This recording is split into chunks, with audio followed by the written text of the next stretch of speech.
I've talked to a lot of marketers. Every single one has this same issue where the goals never stop. They're always growth at all costs, and it's usually with the same budget or less budget. This is the Inbound Forecast, a podcast series about inbound marketing and organic growth for B2B companies.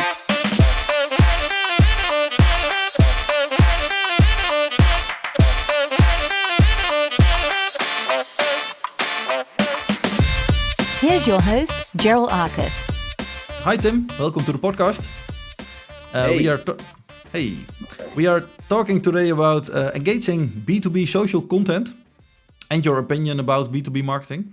But before we start, maybe you can start with a short introduction of yourself. Yeah, awesome. Yeah, again, thanks for having me. I'm excited. My name's Tim. I'm the director of marketing at Directive. It's a performance marketing agency. I used to say, that was my day job, and then at night I would create semi-funny videos. It's blended together. So now it's basically like any time of the day I'm creating semi-funny B2B and marketing and sales videos.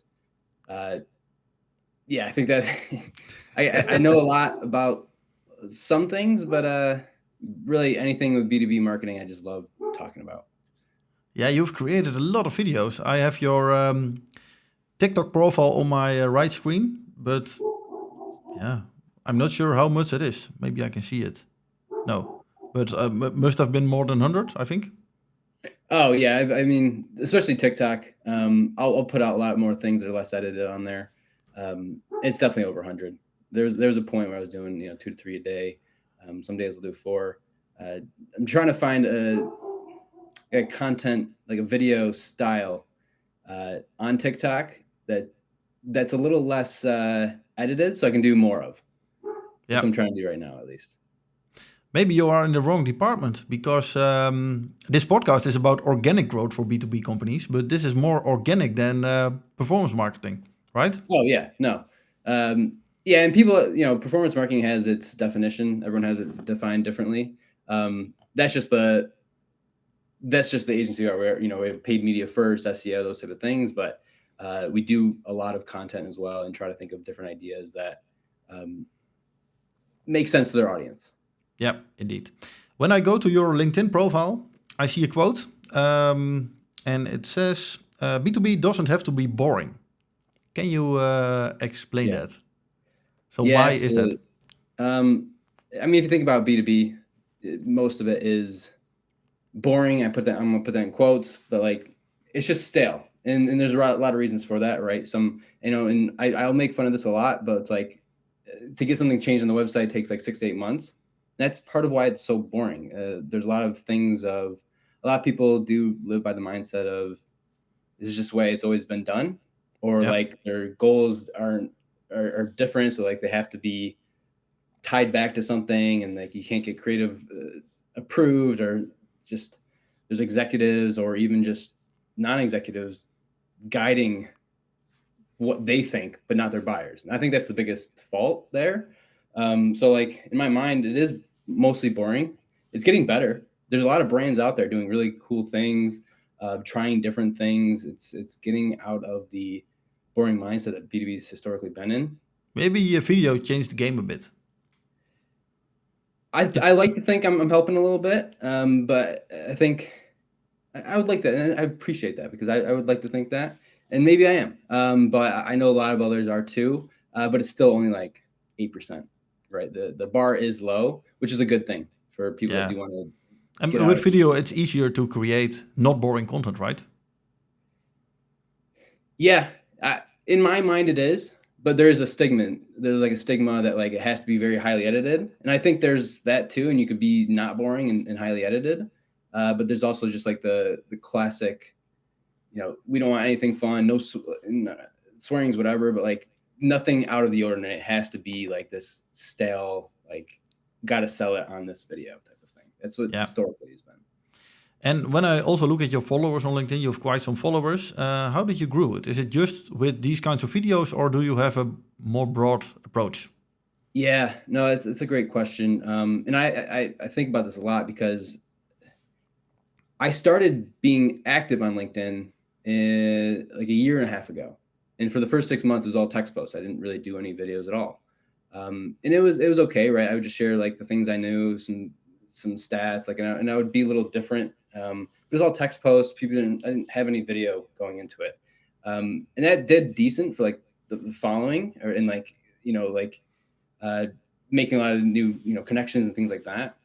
It was actually when the video started that I actually started to see, an uptick really increase. And it was because in my mind, it was because they were different. And my first few were terrible, obviously, like as always, as everything. But as I kind of found my groove, the videos were way outperforming my text posts, and then I just stuck with it because it also unlocked creativity that I'd never had, because I was getting like bored of the text posts because you But just run out of ideas. what do you think then is the secret of a good LinkedIn post? What have you learned? Oh, yeah, the truth there is like it's wildly different for everyone, because everyone had. But I guess the theme is like finding your voice, finding like, and everyone says like, be you, but like, yeah, be you, but like find your voice, find what's different. You don't have to put out expertise. You don't have to put out something that everyone has to take an action on immediately. Sometimes you can bring value with humor. Sometimes you can bring value with a learning you had that wasn't expertise. It was just a learning. Like, I think there's actually a big white space in LinkedIn right now of people that are new to either B2B or to a company and sharing those learnings. I think there can be a lot of insights from that can be a huge white space right now. Yeah. And when I look at the format of your unique voice, it's the TikTok format on LinkedIn. It's a vertical video a lot. Why did you choose for that format? Yeah, so I found it to perform better. So that's like, if I'm being honest, that's like the real reason. But there's also a couple other reasons that made it perform better, probably in my mind, is that it was easier to create because I could actually create it on TikTok, which is how I like learned how to actually edit videos and things like that, and like create that short form video. But it's like the only thing where you can take that video and post it everywhere else. Yeah, but because the funny thing is, when I look at your TikTok and I see the numbers, and I also look at your engagement on LinkedIn, I think you have a far bigger reach on LinkedIn than on TikTok. 100%. Yeah. But still, you post the TikTok videos on LinkedIn, but maybe it has to do a bit with that you can create them on TikTok. Yeah, no, honestly, it's because there's a lot of funny videos on TikTok. There's a lot of things that are out of the ordinary. LinkedIn, there's not. So it's different, right? So it sticks out a little bit, and there's just not a lot of, like, there's becoming more videos on LinkedIn, but there's not like a lot of humorous or different thinking videos. On TikTok, there's tons of them. So it's there's different audiences, and obviously it's a B2B audience, which is primarily on LinkedIn. It's a little bit, maybe a little bit the other way around with you, because I saw a wedding video on your LinkedIn, and then I see a lot of B2B videos on TikTok. That's funny. Yeah. When you think of it. But when you create a video, how do you approach it? Because I can imagine that it looks funny and easy to create, but maybe there's a lot of work behind the scenes. Yeah, there is. The first thing is like the idea, right? And the way I do it, it's really simple. Just on my Apple phone app. It's just the Notes app. I take every idea I can think of through that. The ideas come from everywhere. The ideas come from the day to day. Like a lot of stuff I talk about, I've experienced and experience. Like growth goals being 2x and less budget. Like I've experienced this so many times. So a lot of it comes from like my experience, or like things I see, like consume and actually see from LinkedIn, TikTok, just the day to day work, Twitter, wherever it is. And then the ideas start popping up, and then I'm like, all right, so then the question is like, how do I create content about that? So I take the idea, and then whether it's a video or even a text post, I figure out like what's the best avenue for that. If it's funny, it's usually better in video form. And I start creating it that way. I've come to create like different video formats that I usually do. Like a lot of my videos are like the day 1 to day 60 type of videos. So like that's one format, or like just the talking heads, like me and like salesperson on the other side of it. And it's just like the two people format. Maybe we should explain it a bit also for the people who are listening, because a lot of them might not have seen your videos. I see a lot of role play, so it looks like your twin brother, but I think it's you. So without glasses, and then yeah, how do you describe it? Yeah. No, It's it's like so that's yeah, it has become my format, right? I like to do it where it's either multiple people or even more. Like actually, it's usually multiple people, one or usually two, but sometimes I do even more. I do have somewhere it's just me, but like I don't I don't think there's much value there because uh, I think having the two people actually gives it different perspectives, and it's just can be funnier because you're like talking to someone else, and even though it's just a shirt that I change, there is a difference there, and it shows. It kind of gets the point across a little bit more. yeah, indeed. Yeah, maybe I should just add the link to your TikTok in the show notes because it's a bit hard to describe when you can't see it. Yeah, it's hard. So, why are you creating this content? Is it personal branding, or is it for the company, or maybe a combination of the two? Yeah, it's definitely a combination. I don't get me wrong, like it's been a lot beneficial for the directive of the company. But my first thing is it's my personal brand, which ties back to the company no matter what. I also like it. I think that's very important. I don't think I would do it as much if I didn't like it. I do like the interactions with people, learning from people with the content, just from like the comments or even just engaging with other content creators. You learn a lot by doing it. Yeah, And it's definitely huge for my personal brand as well as directive. So it's definitely all. yeah, indeed. And do you have KPIs that you look at? Not really. Like if I'm looking at like personally, the KPIs I look at are like, I mean, I could look at follower growth. I can look at, engagement on the post and things like that. Yeah, if one doesn't perform well, I kind of like try to learn from it. But the KPI really is like the interactions I have with people.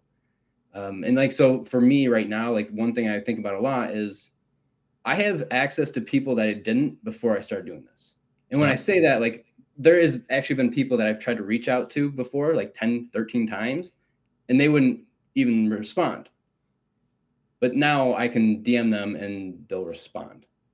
So that's kind of like an eye opener for me because it's like it is really building that personal brand because they understand who you are now, and because it's all videos and like mostly mine are videos, so yeah. people think they know me, and I think they do because I'm pretty genuine in them, and that helps with making those connections, making those friendships and relationships. Yeah, I think that's a great value. And I guess the goal isn't, of course, lead generation, but did you had some leads in the past that refer to your videos, or did you saw something happening there? Yeah, I do see it. We can see it at Directive. I see it where people, they fill out the "How did you hear about us?" I hear it in gong calls. We've had revenue attributed to my content where I was like the first touch, but I don't really care about the leads because there's other valuable parts where like customers will talk about the videos. That's not a lead. They're already a customer. I don't need to do anything. But like there's that value there, that customer marketing value that I'm not even like thinking about, Yeah, but is of much value, and I actually just like get happy about because it's very exciting for me for like someone to actually say like a VP of marketing, a CMO to say like, oh, I watched this. I'm referencing Tim's video. That to me is like really really interesting. yeah, I can imagine. Sounds good. Um, I also see a lot of your frustrations in the videos. Frustrations for marketing, for sales. Can you share a few? So, what is your view on marketing and the things that we might be doing wrong or should improve? Yeah, there is a lot. I think there's some core ones that I always think about. One, it's become very apparent is the B2B buying process. It's been very frustrating for me because buying has changed, and some are getting better. And there's companies out there that are actually creating better experiences. But it blows my mind that you could say they're the CMO, and the first call is an SDR trying to qualify you before you go and talk to an AE. I buy a lot, and I don't have time for that.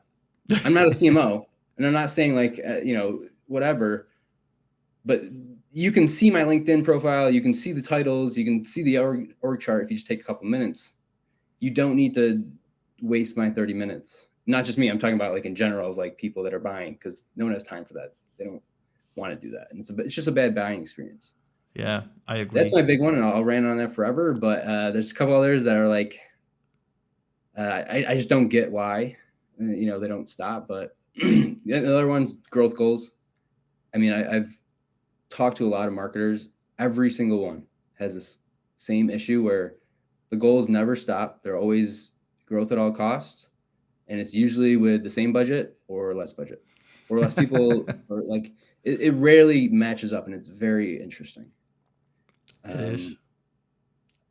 There's a few others. I mean, I think the other one that is just like the approval process or the creativity. Like you just get shut down so much because you need leads or you need to show some sort of ROI, and that's why a lot of podcasts and a lot of content doesn't get created.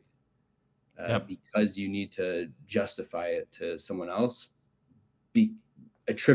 directly attributed, rather than some sort of back end metric that takes time. Yeah, and when we take your videos as an example, do you think this also can be an interesting strategy for another B2B company, or should it be more a hobby with a lot of business benefits? My kind of videos. Yeah, so is this something you would advise to a customer? I would. I think the one caveat is that and this sounds so bad, but I have a different creative knack than some people. Yeah. I can look at things and make connections that others don't know how to do yet, or just don't like. Their mind doesn't think like that. And it's probably something you can learn. But I personally have a different creative knack. There's others out there with that knack, but not every company has someone like that. Yeah, I agree. I think that the format is not for everybody. Yeah. I think, for example, that I can do it. I think it's pretty hard. It has to be a part of your personality. But what would you say to a B2B company who's looking at TikTok? Maybe another format, but just create videos there and see if it can contribute to business goals. Yeah, I mean, that's the beauty of TikTok. It's actually evolving where you don't need to do the TikTok style anymore. You don't need to do the talking, the two people. You don't need to have it be funny. You don't have to. It doesn't have to be. A lot of people are doing really, really well just talking head style, talking into it, giving value. I mean, it's actually pretty simple. All you get, like, a lot of B2B companies would actually do pretty well if they just take the sales questions they get all the time. They take the common objections. They look at like influencers on LinkedIn that are like the prospects follow, and go in those comment sections and just start answering those questions on TikTok. Talking head style, just give your point of view. I think it would actually be a huge value for a lot of B2B companies if they just did that. And then they can take that, and this is the only format you can do it, where you can actually take those talking head styles, post on LinkedIn, YouTube Shorts, wherever else. You can put it on your website, but it answers all the questions that your buyers already have. So I don't see why you wouldn't do it. Do you also test with Shorts, for example? Yeah, I've done some Shorts. I've tried, Instagram Reels, Facebook Reels, all that stuff. For me, there was a point where I was trying to do all of it. I'm getting back into YouTube, especially long form and the YouTube Shorts. It's just LinkedIn is my bread and butter, right? That's like where all my where I got the most engagement, where I can learn the most. I have the most fun, in my opinion. So I know I can spend more time there. So I'm trying to figure out the balance where I do need to get into other platforms like YouTube, and I will. I'm trying to. It's just figuring out the best way to do it without sacrificing what I have on LinkedIn, because there's just so much more opportunity there right now. Yeah, I agree. But can't you just copy all the TikTok videos and just upload them to YouTube Shorts, for example? Yes, typically. The issue I run into is most of my videos, it's really strange, they run at like a minute to minute 15 seconds, and YouTube Shorts is a minute. So that's where I get in trouble the most, because then I have to like go back and edit it, and that's where and it's just a mindset thing. That's my hiccup right now. Yeah, I can imagine. It costs a lot of time, I think, so. Yeah, I'm trying to figure out a system for it, and I will. It's just not there yet. And I think the B2B niche is still very small on TikTok, right? So also when I look Yeah. at other B2B influencers, people, the number of views are still pretty low. But maybe what you have is very relevant. No, the views are low. You don't need a lot though, which is a good thing because if it is a small audience there, yeah, and don't get me wrong, and that's probably part of the reason like I can spend more on LinkedIn. I know my audience is there at LinkedIn. There's no Yeah. doubt about that. I talk to them every day. They're on TikTok too, but not as much. So it's kind of like a game where you got to figure out like what's the best, the best percentage of time where you're going to spend it. Yeah, and because of course I like B2B content about B2B marketing, and I try to be a part of of course TikTok has all these bubbles where you can be a part of. So for example, when you watch one dance video, you get 50 other dance videos. Yeah. But for me, it was very hard to get to see B2B marketing videos without searching for them. And for example, right now, I'm looking a lot at AI videos, AI combined with marketing.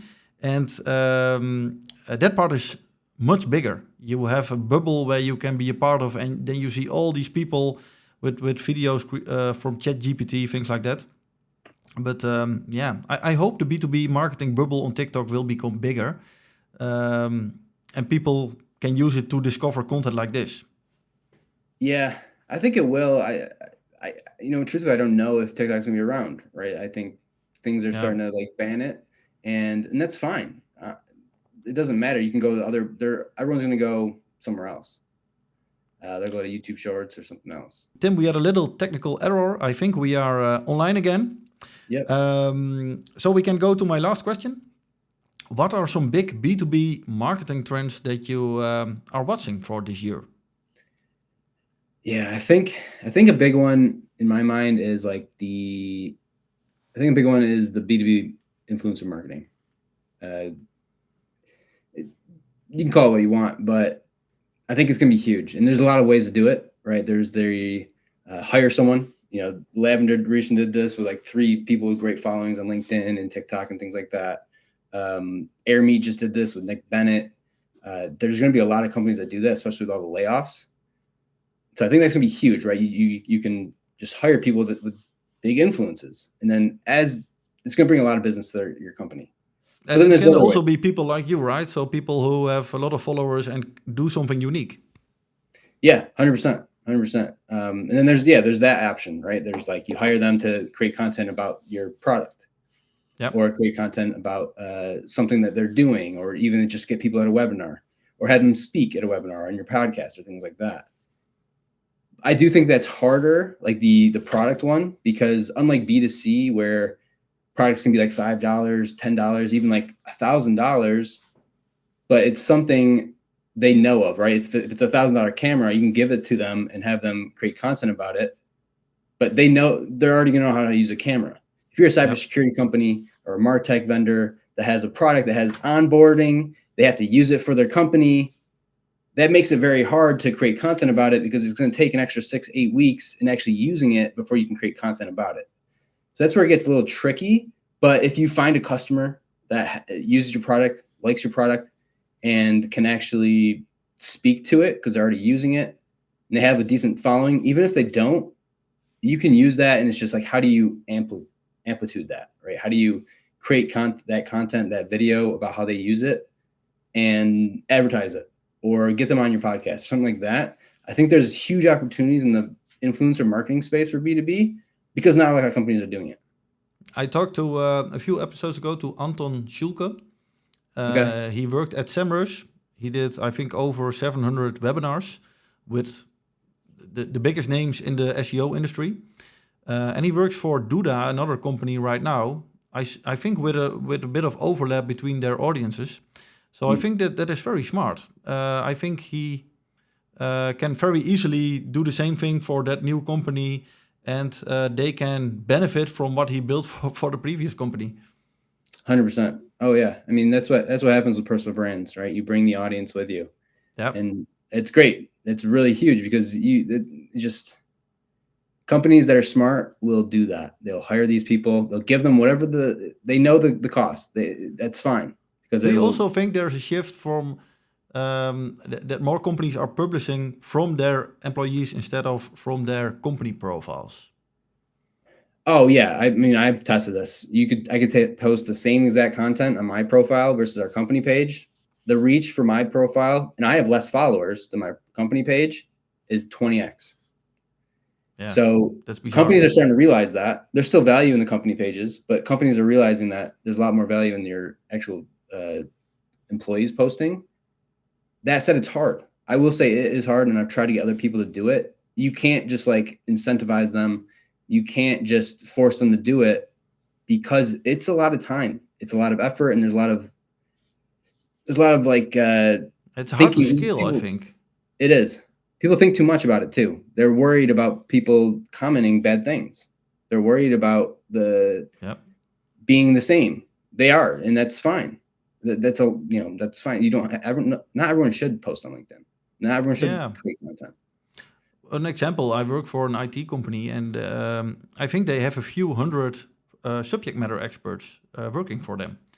And we are doing a small pilot right now to see what happens when a few of them start becoming very active on LinkedIn. But if I should do that for 200 people, I don't know how, because it should be unique and written for that person. And you can't have 50 people share the same message, right? Yeah, you can do it, but it wouldn't work. Yeah, that's the other thing is people have to give their own point of view on it, and not everyone knows how to do that well. Yeah, because there's like, just check this out, and then here's the video or here's the link. That doesn't work. You gotta give your point of view on it. A lot of times the best things are like things where you talk about it and then the link, and then you talk about the company. But not everyone knows how to do that or wants to do that. Agree. Do you have some other big trends that you are watching or looking forward to start testing? I actually think YouTube has become more prevalent. I know we were talking about YouTube Shorts earlier, but I think B2B with YouTube, it's one of those platforms that never goes away.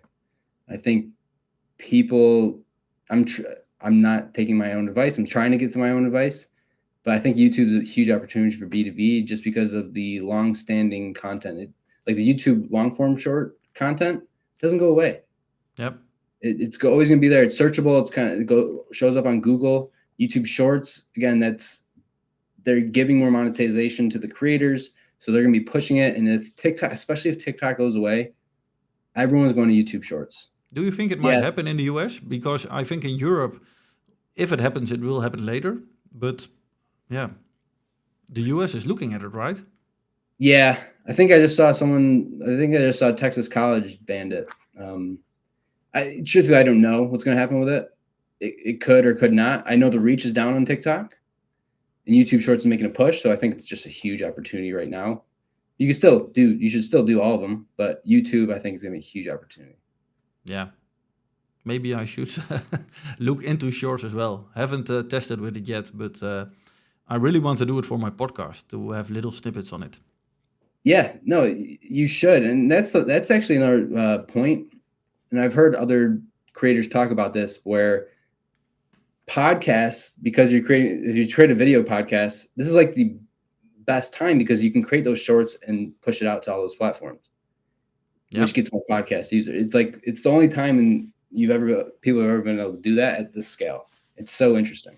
Yeah, and what the tools are also interesting. I started the recording of a new podcast series today. It's about AI for marketing. And I record episodes of, let's say, 3 to 5 minutes, so very short. And we record this with Riverside. And Riverside has a feature where you can export this video in TikTok format with, for example, you on top, me below that. And I can edit it in Riverside and just upload it to TikTok or Shorts. So it's very interesting. That's Riverside? Riverside is the tool that we are using to record. You can do it through all through that. That is interesting. It is. That's cool. I like that. Yeah. So what I also want to test is right now these episodes are longer, so I put them on YouTube and the podcast channels. with these episodes, I want to just upload the complete episode to LinkedIn and see what happens. I haven't seen it yet, but I think it can work. Yeah, I don't see why not. I mean, people will watch. If it's good, people will watch it. The only thing, and maybe you can give some insights about that, on TikTok, everything is very fast. So no intro. If there's 2 seconds of silence, it's too long. And of course, you have that in a podcast like this. So when you look at it from that perspective, I'm not sure if it will work. Yeah, you definitely need to do a lot more clipping in TikTok, YouTube Shorts, Reels too. LinkedIn's a little different because I do think there's a big power in the text, right? That the long form I've tested it, right? Like if I put more effort into the text and with the video, it does better than if I just put no effort in the text and video. So you can like stop people with that, and then they'll watch the rest of it. Yeah. So how do you approach creating the text? Is it, for example, do you use some kind of transcript to create the long format text with the post? No. So I like to think of it as it could be a standalone post. So if I talk about B2B buying process, in the text, I'll talk about how I would do it without the video. So I'll try to explain. I won't explain the video. I'll explain more of like the learnings from it. Yep. That's what I found worked the best. I could do transcripts. To me, it would just come off weird in the text because it'd be like, Tim, blah, blah, blah. Sales, Gary, blah, blah, blah. It would just come off weird in my mind. Yeah, indeed. Do you have anything to add? Any trends that you want to cover in this episode? I mean, this is probably a cop-out one because I don't know much about it, but there is a huge opportunity there. Just the AI in marketing, like you mentioned. I mean, whether people should use it however they want. It's obviously oversaturated right now. There's just tons of people using it, but it's going to get rid of a lot of like it's going to, I've seen people actually create tons of written content and they're getting a bunch of views on SEO. I think that's okay. But what I do think is going to happen is more people are going to use it, which makes all those kind of posts commoditized because they're all going to be essentially the same. Yep. And where video is really going to play in is that's going to be your differentiator. Your personality, how you actually write is going to be your differentiator because everything's going to start looking the same with text. And I'm also looking forward to test more with, for this new podcast series, we are going to create transcripts. When you give it to ChatGPT, can you create a good LinkedIn post from it? And I know sometimes it might happen because it's about what we discussed in this podcast. But in a lot of cases, it might need a lot of work before you can publish it. So I'm not sure, but I will test it out. Yeah, that'd be very interesting because you'll definitely need to put some extra work into it just to make sure it looks good. But it's going to take out 80% of the work. Indeed. Crazy. It's really cool. Yes. Tim, thanks a lot for the nice conversation and the insights in your perspective on video and LinkedIn. Thank you. Really liked it. And have a nice day. Thank you. You too. Thanks for listening to the Inbound Forecast. And don't forget to subscribe on YouTube or in your favorite podcast app.